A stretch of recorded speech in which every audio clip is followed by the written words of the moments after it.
Hey y'all, Patrick here, and today we're gonna do something a little bit different. We're gonna build a base together. So Tomon hit me up and asked me if I wanted to be part of their DIY Kit Challenge 22, and I said yeah, because you know what? I haven't built a base ever, I think, before, besides just a parts base, and I think it'd be really fun to check this P-Base kit out and see what different colors and different customizations we want to do to it. And yeah, let's just go ahead and jump right into it.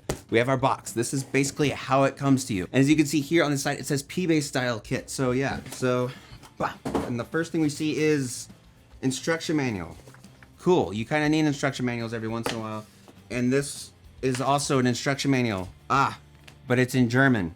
I don't speak German. I mean, I barely speak English, so I think I'll go with the English one, not the German one. Sorry to any of my German fans out there. Yeah, I can't read this.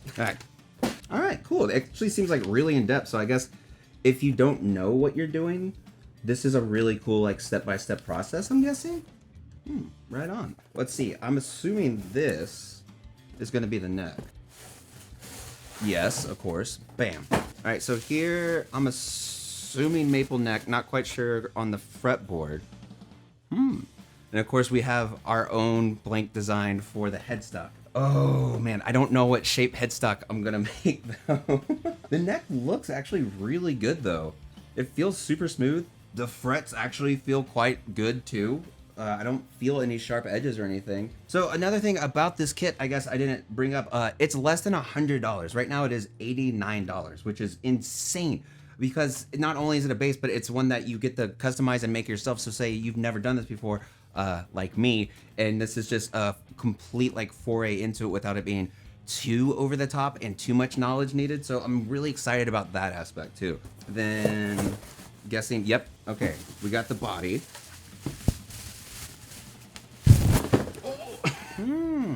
Okay, I actually really like the natural color that this is already in. This is a good looking body, actually. This is actually really rad, y'all. Yeah, so we have a regular just P-base shape. I don't know what color I want to make it. I don't know.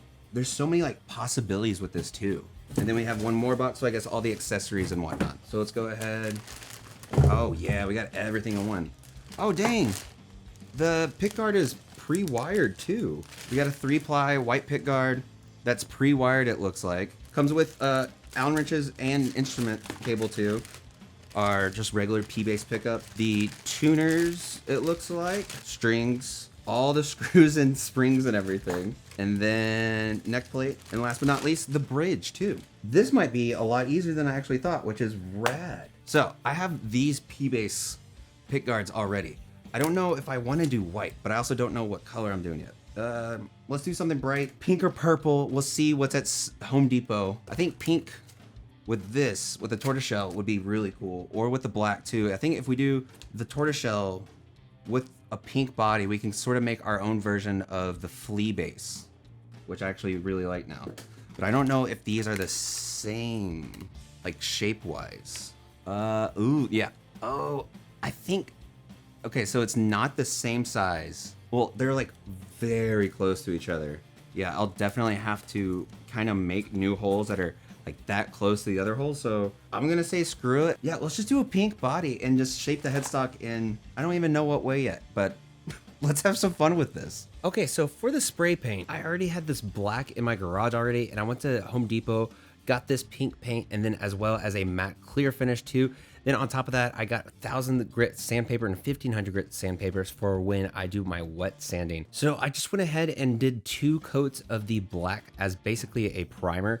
And that way, whenever we go ahead and relic the base, we can get both a cool pink and black finish. I just went ahead and wet sanded with 800 grit sandpaper that I already had. And then we went ahead and hit it with that pink. Hit it with 3 coats, let it dry overnight. Then went ahead and wet sanded that with 800 grit sandpaper. And then a final 3 coats of this ridiculous shell pink, and it's so ridiculous, and I absolutely love this color. So for the headstock, I really like Balaguer's shapes that they have, and I was gonna try and make my own sort of faux Balaguer shape. So I just went ahead with my Dremel, and it was kind of successful, not really, but it was really rough at first, extremely rough at first. And then I just went ahead and sanded it down, and it's looking kind of good now. I'm pretty proud actually of the end result. And of course, what's cooler with Shell Pink than a matching Shell Pink headstock? And I just love how both of these actually turned out pretty good. Obviously not perfect at all, but I think considering we're kind of going for that vintage sort of flea looking pink base with a tortoiseshell pickguard, it looks pretty damn good so far. So from here, we're just going to hit it with that 1000 grit sandpaper, wet sanding it at first, then going up to the 1500, just so we can go ahead and smooth it out as much as we can. And really, I'm not concerned with how perfect or jagged or anything, how the actual finish comes out because of the reliquing that I'm planning on doing in the future with it. But it's just something that I really like so far. And again, it's not perfect at all. Now from here, what I wanted to do was go ahead and use that tortoiseshell pickguard, and since everything was already pre-wired, it was pretty simple just to go ahead and sort of transfer everything over directly to that. I was a little worried about the spacing at first, but it kind of worked out in the end. I did have to do a little bit of finagling just to get everything to fit perfectly though, but it all just works out really well actually. From here, I was actually gonna go ahead and think, hey, I'm gonna go ahead, start with the pickguard and do that first. And then I thought to myself, wait, there are instructions. Let's go ahead and follow it considering I've never done this before. And so the first thing we do is put on the tuners. We were able to get all 4 tuners on safe and sound. Then from there, went ahead and attached the neck to the body. And this is where things started to get a little weird because I realized that because of the shape of the fender pickguard, it made things a little difficult. So I just went ahead and did the 1 screw and just tried to fit everything from there. And this is when I realized actually that the pickups that come with the Harley Benton DIY base is not shaped for fender pickguards. So I just went ahead and tried to go ahead and just dummy drill the new holes before I went ahead and reshaped the pickguard to try and make those pickups fit. And then from here, using my handy Dremel again, just trying to slowly but surely go ahead and get rid of little bit of pickguard slowly again. Mainly that was the key point, is I didn't want to take off too much and make it super obvious, but I just wanted to make sure that they did fit properly. Then when I made sure the pickups were snug and good to go and fit in the pickguard itself, I went ahead and drilled in the screws. That way I can go ahead and attach it to the body properly. From here, it was actually pretty easy. All I had to do was connect the pickups to the already pre-wired pickguard and then go ahead and make a little more adjustments with the Dremel to make sure that the pickups fit. Go ahead and put in the new screws, and the pickguard fits pretty good actually. Yeah, it's probably not gonna be the best looking if you take the pickguard off, but we're not concerned about that. And now we're in the final stages, actually starting to get exciting. Attach the bridge, put on the strings, go ahead and start tuning it up, and I am actually super proud of it, and it looks damn good in my opinion. No, it is not perfect at all, but it still looks pretty good.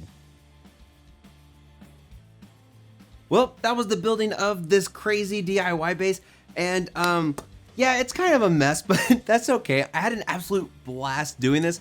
I could have done it better in quite a few spots, but it's okay. I just had a really fun time doing this, and it's a $90 base. All I did was add my own pickguard that I already had, and that was it. Yeah, some routing had to be done, some extra sanding had to be done, but it's okay. And it's not complete yet. There's still a lot of that I really want to do, especially really shape down the headstock more.